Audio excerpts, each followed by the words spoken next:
Погоди, ребята, подожди. Film 6.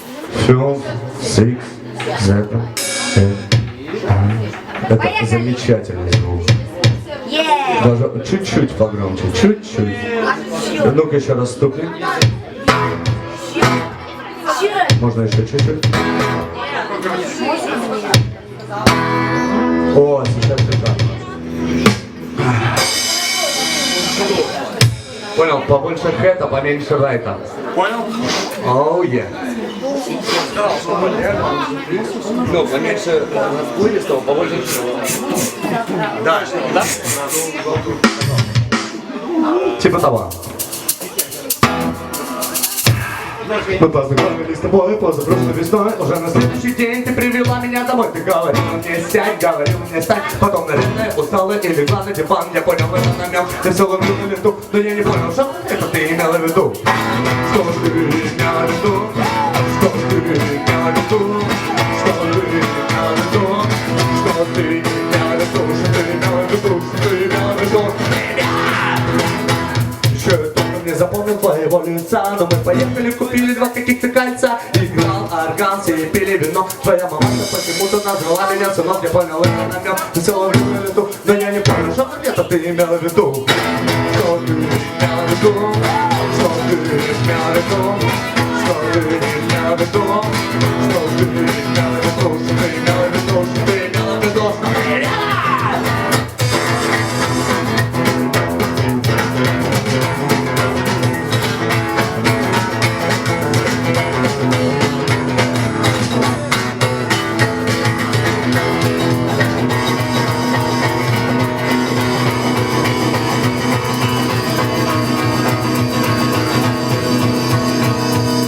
Я думаю, я сплю, но я-то вижу, дружок, как ты мне сыпала в суп какой-то странный порошок, какой странный вкус тебе в глазах. Ты сказала, окей, до встречи в небесах. Я понял это намек, я все ловлю на лету, но непонятно, что ты имела в виду. Что ты имела в виду? Что ты имела в виду? Что ты имела в виду? Что ты имела в виду? Что ты имела в виду? Что ты имела в виду? Что ты имела?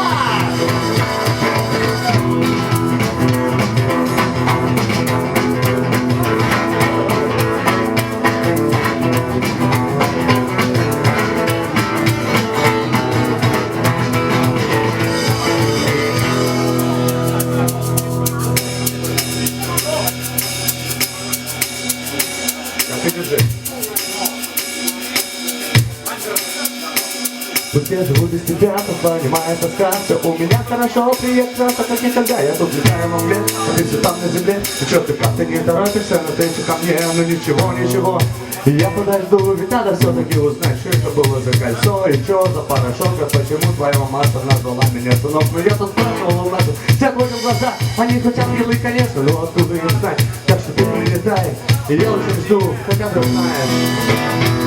Хотя ты знаешь, мне кажется, я начал понимать, что ты имела в виду.